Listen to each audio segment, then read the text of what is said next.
আসসালামু আলাইকুম ওয়া রাহমাতুল্লাহি ওয়া বারাকাতুহু। প্রিয় সম্মানিত সুধী, আজকে আমরা এই ভিডিওতে আলোচনা করব হযরত ইব্রাহিম আলাইহিস সালামের জীবনী কাহিনী নিয়ে। হযরত ইব্রাহিম আলাইহিস সালাম ছিলেন হযরত নূহ আলাইহিস সালাম এর সম্ভবত 11তম অন্ততন পুরুষ। নূহ থেকে ইব্রাহিমে পর্যন্ত প্রায় 2000 বছরের ব্যবধান ছিল। হযরত সালেহ আলাইহিস সালামের প্রায় 200 বছর পরে ইব্রাহিমের আগমন ঘটে। ঈসা থেকে ব্যবধান ছিল 1700 বছর অথবা প্রায় 2000 বছরের। তিনি ছিলেন আবুল আম্বিয়া বা নবীগণের পিতা এবং তার স্ত্রী সারা ছিলেন উম্মুল আম্বিয়া বা নবীগণের মাতা। তার স্ত্রী সারার পুত্র হযরত ইসহাক এর পুত্র ইয়াকুব আলাইহিস সালাম এর বংশধর বানু ইসরাইল নামে পরিচিত এবং অপর স্ত্রী হাজেরার পুত্র হযরত ইসমাইল আলাইহিস সালামের বংশ জন্ম নেন বিশ্বনবী ও শেষ নবী হযরত মুহাম্মদ সাল্লাল্লাহু আলাইহি সাল্লাম, যার অনুসারীগণ উম্মতে মুহাম্মাদি বা মুসলিম উম্মাহ বলে পরিচিতি। বাবেল হতে তিনি কেনআনে ফিলিস্তিন হিজরত করেন।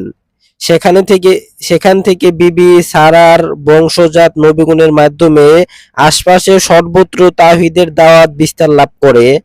অপর স্ত্রী হাজেরার পুত্র ইসমাইলের মাধ্যমে বাইতুল্লাহ ও তার আশপাশ এলাকায় তাওহীদের প্রচার ও প্রসার হয় এবং অবশেষে এখানেই সর্বশেষ ও সর্বশ্রেষ্ঠ নবী হযরত মুহাম্মদ সাল্লাল্লাহু আলাইহি সাল্লামের আগমন ঘটে।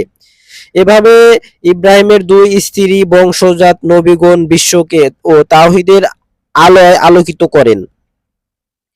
বিশ্বনবী হযরত মুহাম্মদ সাল্লাল্লাহু আলাইহি সাল্লাম এর দেহ ষষ্ঠ ও চেহারার মুবারক হযরত ইব্রাহিম আলাইহিস সালাম এর ন্যায় ছিল, যা তিনি মিরাজ থেকে ফিরে এসে উম্মতকে খবর দেন। আবুল আম্বিয়া ও সাইদুল আম্বিয়া ইব্রাহিম আলাইহিস সালাম ছিলেন ইহুদি, খ্রিস্টান, মুসলমান ও সকল ধর্মীয় সম্প্রদায়ের পিতা। কেননা আদম আলাইহিস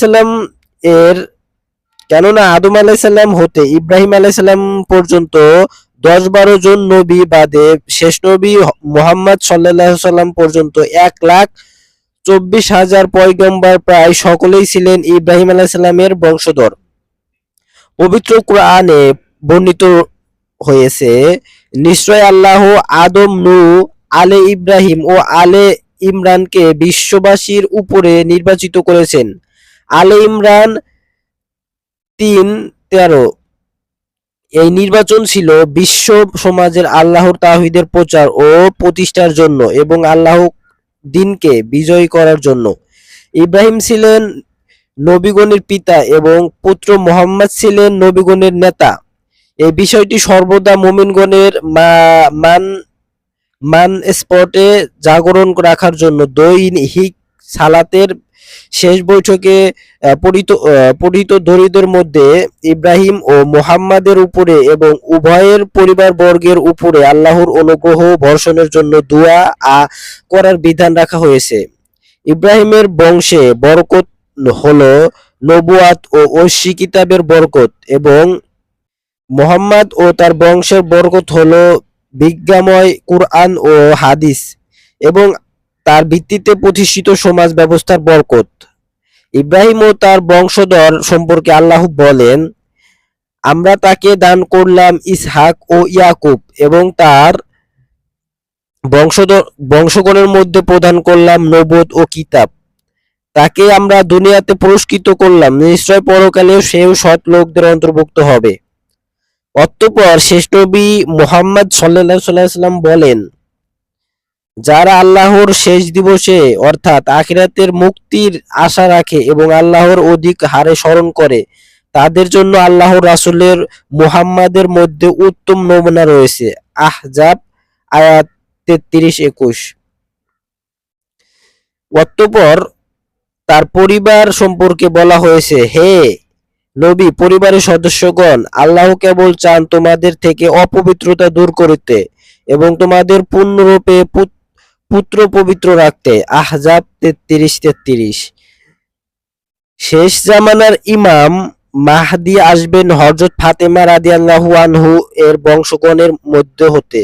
এই বিষয়ে বহু সহিহ হাদিস বর্ণিত হইয়াছে। এইভাবে ইব্রাহিম ও মুহাম্মাদের নাম পৃথিবীর শেষ দিন পর্যন্ত দিকে দিকে শ্রদ্ধেয় সঙ্গে উচ্চারিত হতে থাকবে।